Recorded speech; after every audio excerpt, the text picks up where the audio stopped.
How's it going, guys? This is Awesome Practical Elevate Performance. Today, I'm going to show you guys how to make pulled barbecue chicken. Super great meal, super easy, super simple. Trying to save yourself some time. Meal prep. Want to get your protein in? This is the meal for you guys. So stay tuned, and I'll show you how to make it. So what you guys are going to need to make this pulled barbecue chicken is chicken breast fillets, boneless. You're going to need a pan to put them on. You need tin foil to wrap the pan. And then you're also going to need some kind of cooking spray or like olive oil or something. I like using cooking spray. It's just easier, less messy.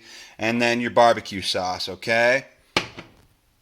Now what you're going to want to do is you're going to want to preheat your oven to 400 degrees, 405, between 400 and 420 degrees, okay? We're going to set that. It's going. And then you're going to, once that's preheated, while that's preheating, we're going to go ahead and wrap our pans with tin foil, spray our chicken, and yeah. All right, now that we've got our pans wrapped in tin foil, the next thing we're going to do is we're going to take each of our chicken fillets, just take them whole as is, and we're going to put them on the pan, on the tin foil on the pan.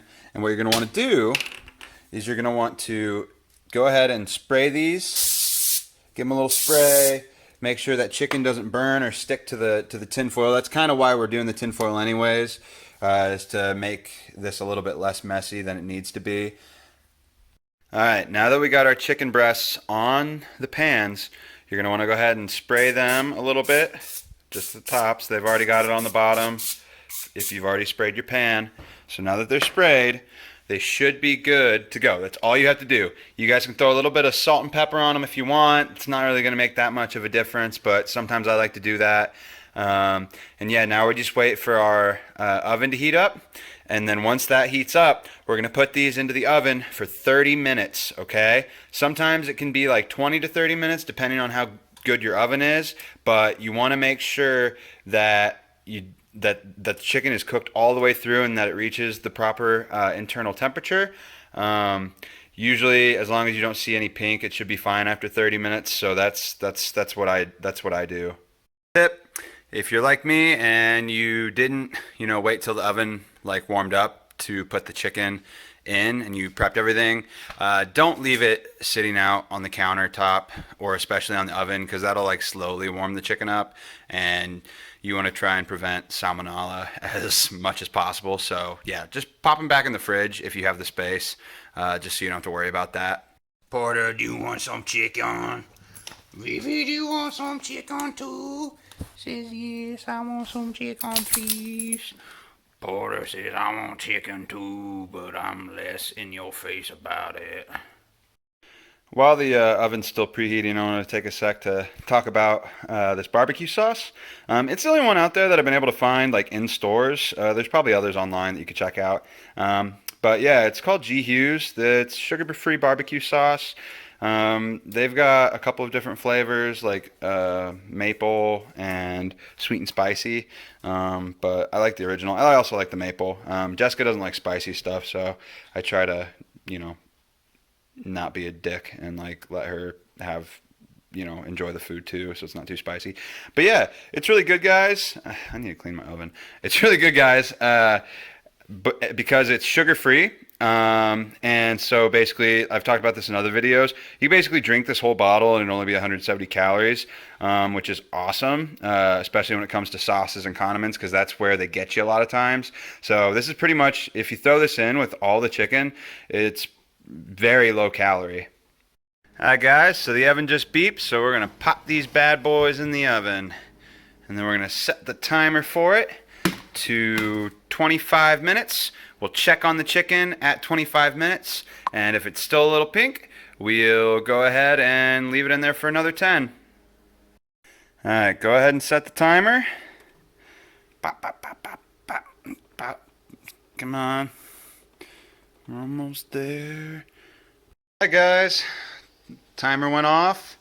Let's check on this chicken. Oh yeah, it's cooking real good. I'm gonna test cut it to see if it's cooked all the way through. I doubt it is. Might have to pop it in for another 5 to 10 minutes. Alright guys, it's going to be tough to do one-handed, but I'm going to try my best. Let's see. Just gotta slice and dice it. Let's see. Oh yeah, no, there's still pink in there. See that? That needs more time. Don't reuse this knife. Clean it off. Don't give yourself salmonella, guys. Alright guys, so the oven beeped again. I went ahead and cut and checked all the chicken breasts. They all look good. Look, all white, no pink. Look how moist that looks. So what we're going to do now is I'm going to shut my oven off. Alright, it just happens to be 4 o'clock.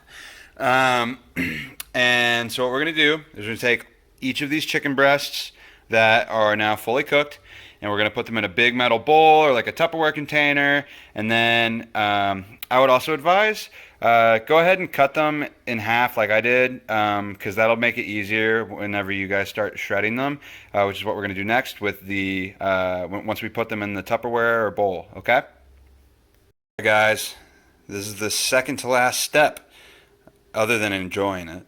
You need 2 forks, or if you have like a food shredder, like a blender type of thing, that will shred it, which I don't, which make this a lot easier than use that.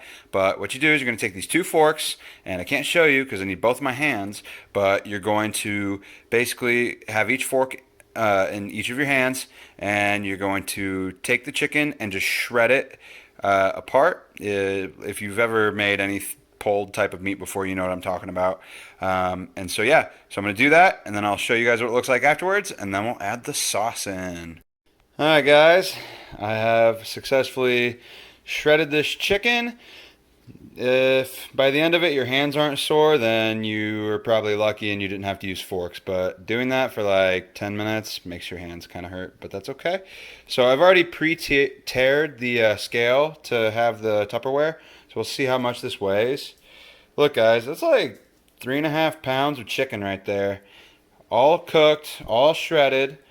And then what we're going to do, you're going to take your jar of barbecue sauce. Literally all you're going to do is just pour the entire thing in there.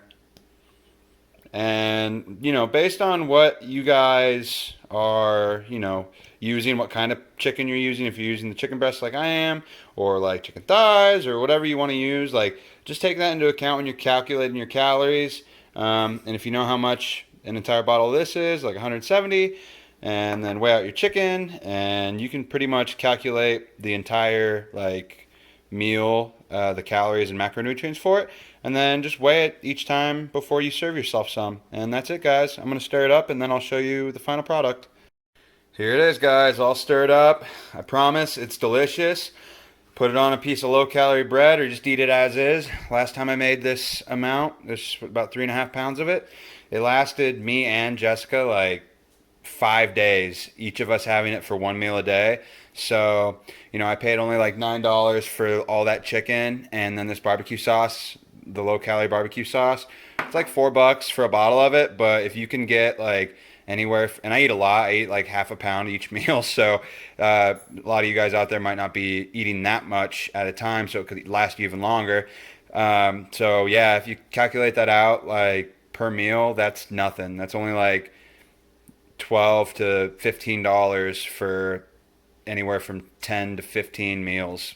So yeah, that'll save you guys some money.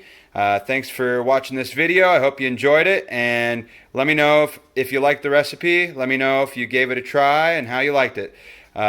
Thanks, and have a great rest of your week.